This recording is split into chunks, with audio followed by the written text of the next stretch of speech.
ঘুমরে আরবিতে কি বলে? অনেকগুলো আরবি আছে। একটা আরবি হচ্ছে নুআস, তন্দ্রা তন্দ্রা, আমানাতান নুআসা কোরআনে এসেছে। আরেকটা আছে ঝিমুনি, ঝিমুনি, এইভাবে ঝিমুনি আসে ঘুমের আগে, এটারে বলে সিনা। এটারে কি বলে? সিনা।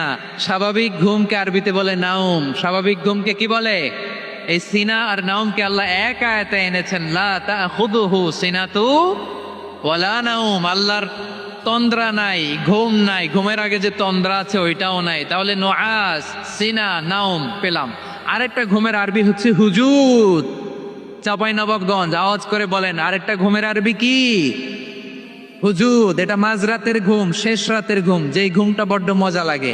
কাঁথা টেনে টেনে, ব্ল্যাঙ্কেট টেনে টেনে আরেকটু ঘুমাইতে মন চায়, আরেকটু, আর 1 মিনিট, আর 2 মিনিট, এরকম একটা মজার ঘুম শেষ রাতে আছে না নাই? এই শেষ রাতের ঘুম, এই হুজুদের ঘুমকে স্যাক্রিফাইস করে যেই সালাত পড়া হয়, ওই সালাতের আরবি নাম হচ্ছে সলাতুল হুজুদ বা সলাতুত তাহাজ্জুদ।